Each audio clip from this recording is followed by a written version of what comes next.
Alors, des bornes de recharge pour bateaux électriques installées au large, en pleine mer. Alors ça, c'est fort.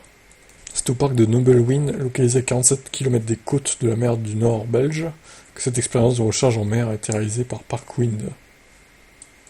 Spécialisé depuis une dizaine d'années dans le développement, le financement et l'exploitation des parcs éoliens offshore, Parkwind vient d'écrire une première mondiale. Il s'agit d'une recharge en mer d'un bateau électrique de maintenance à partir d'énergie verte produite localement grâce à un parc éolien. En fonctionnement normal, la gestion du câble ne nécessite aucune manipulation humaine. Nobelwyn est le troisième projet de l'entreprise belge. Il compte 50 éoliennes offshore dressées dans un espace de 19,8 km², dimensionné pour alimenter en électricité de l'ordre de 190 000 foyers. C'est cette installation qui a offert son cadre à l'expérimentation. Il s'agissait aussi de vérifier que le transfert d'énergie vers le navire ne cause aucune perturbation ni problème de sécurité au niveau du parc. Les processus de couplage et de découplage automatique, ainsi que les opérations de recharge ont été intensivement testés.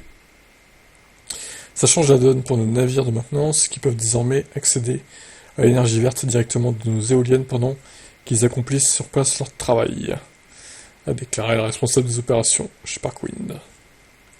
C'est l'entreprise britannique MJR Power et Automation qui a développé le système de recharge installé en hauteur sur la plateforme de maintenance. Le fonctionnement suit un scénario simple mais précis qui commence par l'arrivée du bateau de service à l'aplomb afin d'établir la connexion et démarrer la recharge.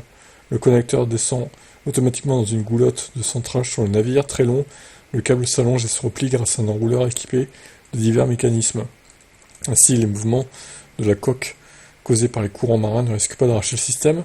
Le bateau doit d'ailleurs reculer un peu et se mettre en mode amarrage pour que la régénération des batteries démarre. Pour un navire qui sert à transporter le personnel de maintenance, sa puissance de recharge s'élèverait jusqu'à 2 MW. Cette limite pourrait même être multipliée par 4 pour les SOV et PSV utilisant l'acheminement de gros matériel. À la fin de la recharge, le bateau revient à la plante du dérouleur, ce qui permet de rembobiner une bonne partie du câble afin qu'au débranchement main libre, il ne plonge pas dans l'eau de mer salée.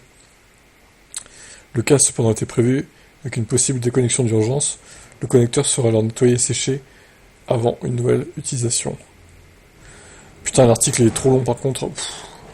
Bon bref, on a eu les infos, de toute façon, voilà. Jusqu'à 2 MW de puissance, c'est quand même énorme. La vidéo qui est longue aussi, 2 minutes, c'est une vidéo Vimeo d'ailleurs. Ils ont pas mis ça sur YouTube étonnamment.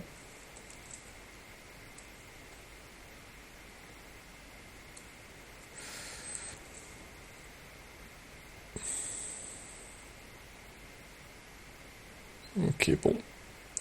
Bah, c'est intéressant, mine de rien. J'espère juste que c'est fiable et qu'il n'y a pas moyen pas de risque de se faire électrocuter à cause de l'électricité et l'eau qui font pas bon ménage, hein. Évidemment, Claude François s'en souvient. Mais bon, si c'est au point, ma foi, pourquoi pas. Quel est votre avis là-dessus?